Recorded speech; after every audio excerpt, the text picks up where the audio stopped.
The hard part, getting back into the normal daily routine, like going to the school and people would see me and think, oh, you look great, you look, you look amazing, you're doing great.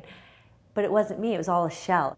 My name is Christine Papashak. I'm 41 years old. When I was 39, I had a thromboembolic stroke while I was at work. I'm a pharmacist at the Toronto Western Hospital.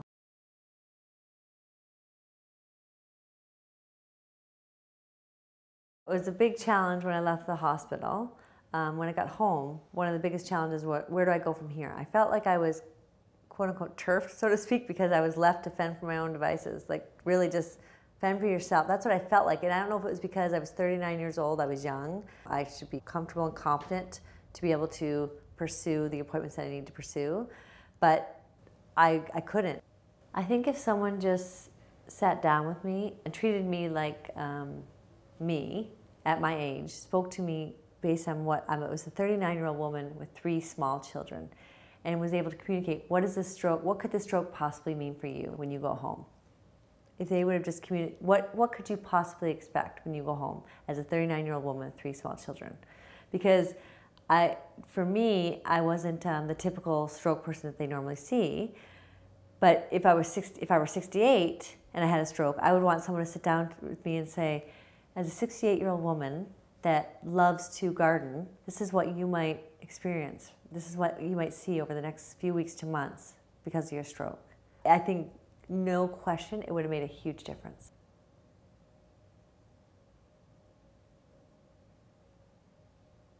I remember saying to my husband, he's like, what do you need? Like, we were talking about one night, what do you need? I said, well, first of all, I feel like I need someone to help me. I don't know where to go. I'm trying to figure out, do I need surgery? Do I not? I don't know where to go. I don't know. I feel like I don't know what to do. My husband challenged me and said, well, who do you think could do this for? Who do you think could do what you do for other people?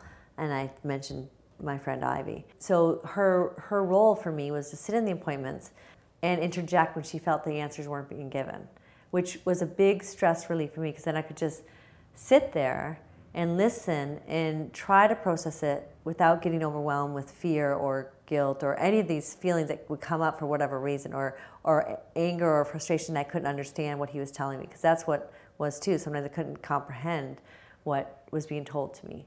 And so she was by far the biggest help in all of this, because I just felt like once I had somebody else doing this for me, or not for me, but with me, everything seemed to fall into place from there. Like, I could get through the system in a way that should be, because their system works. You just need to know how to navigate it.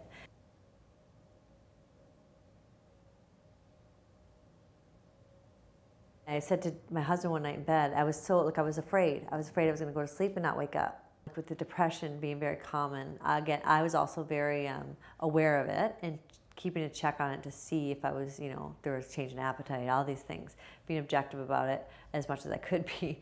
Once I took a medication, and then I took a mindfulness course, which I think by far, more than anything, I think medication, no question, has helped me.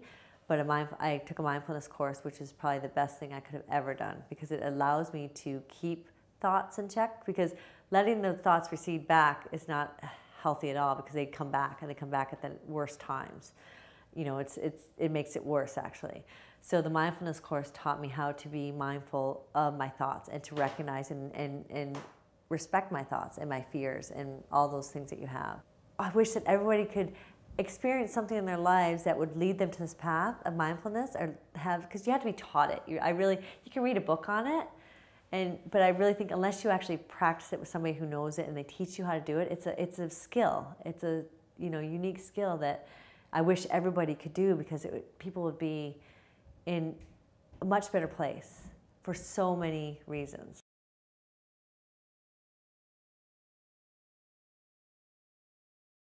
We as individuals, I think, naturally compare ourselves to prior to any particular event. What was normal for us before. But that's what happens if you're not mindful of that. You get caught up in this whole mental game that you actually feel it's self-defeating. You feel you're being too hard on yourself because you suffered an event that hindered your ability to do what you used to do. It's okay. You'll get to that point, maybe not fully, but you'll get somewhere. You just have to kind of take the baby steps and be mindful of each step that you take.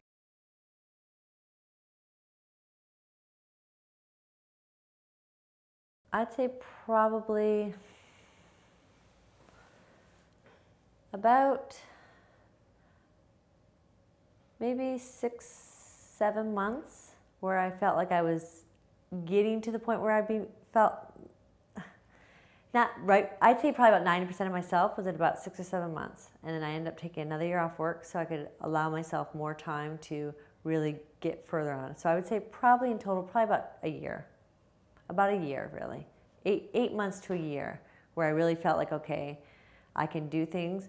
Although to a point where I didn't get frustrated, because there's still to this day, the other day I was doing, was it the bills? I was doing something and the front of my head started hurting again. It's because it was so much, I think I was doing bills and insurance claims and all this stuff where I was calculating stuff, and it was a lot of stuff coming at me at once. And so I didn't get frustrated with it. I just respect it now.